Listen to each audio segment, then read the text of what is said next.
Ex-Wakaden Bebiro Paminal Propam Polri, Arif Rahman Arifin kembali disidang dalam perkara obstruction of justice atau perintangan penyidikan dalam kasus kematian Brigadir Nofriansyah Yosua Huta Barat alias Brigadir J. Pada persidangan, tim Jaksa Penuntut Umum, JPU, menghadirkan pekerja harian lepas, PHL, Propam Polri, Arianto sebagai saksi atas Arif Rahman. Di dalam persidangan, Arif dicecar pertanyaan oleh JPU mengenai DVR CCTV yang diserahkannya kepada Arif Rahman. DVR CCTV itu diberikan oleh staf pribadi Ferdi Sambo, Cak Putranto sehari setelah peristiwa penembakan, yaitu Sabtu, tanggal 9 Desember tahun 2022. Namun dalam keterangannya, Arianto mengaku tak mengetahui bentuk dari DVR CCTV yang dimaksud. Bahkan dia tidak mengetahui apakah benda yang dimaksud merupakan CCTV atau DVR CCTV.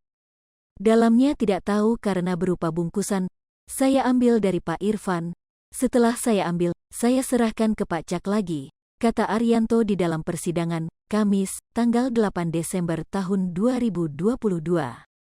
Alasannya, dia mengaku hanya diberi berupa bungkusan plastik oleh Cak. Namun dia menjelaskan bahwa bentuk bungkusan itu berupa kantong plastik berwarna hitam. Dia pun memperagakan cara memegang kantong plastik tersebut. Masker hitam yang dibawanya pun digunakan untuk peragaan, seolah-olah kantong plastik. Saya praktekin saja deh. Jadi ini plastik hitam double, dilakban pakai lakban putih, ujarnya sembari menenteng masker hitamnya. Majelis Hakim lantas menanyakan bentuk dari benda yang ada di dalam plastik tersebut. Yang di dalam plastik bentuknya kotakan atau gimana? Kotakan, jawab Arianto. Sebagai informasi, perkara dugaan pembunuhan berencana terhadap Brigadir J telah menyeret 5 terdakwa.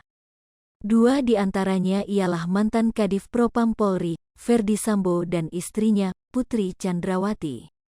Mereka menjadi terdakwa bersama 3 orang lainnya, yaitu Bribka Riki Rizal, Barada Richard Eliezer Pudihang Lumiu alias Baradae, dan Kuat Maruf. Kelimanya telah didakwa pasal 340 subsidiar pasal 338 KUHP junto pasal 55 ayat 1 ke 1 KUHP dengan ancaman maksimal hukuman mati. Selain itu, ada pula terdakwa obstruction of justice atau perintangan perkara. Mereka ialah Hendra Kurniawan, Agus Nurpatria, Cak Putranto, Irfan Widianto, Arif Rahman Arifin, dan Baikuni Wibowo. Para terdakwa obstruction of justice telah didakwa pasal 49 junto pasal 33 subsidiar pasal 48 ayat 1 junto pasal 32 ayat 1. UU ITE nomor 19 tahun 2016 dan atau dakwaan kedua pasal 233 KUHP subsidiar pasal 221 ayat 1 kedua KUHP junto pasal 55 ayat 1 ke 1 KUHP. Hai pemirsa Sri Popo TV, jangan lupa komen, like, dan subscribe serta tonton terus berita-berita terupdate lainnya ya.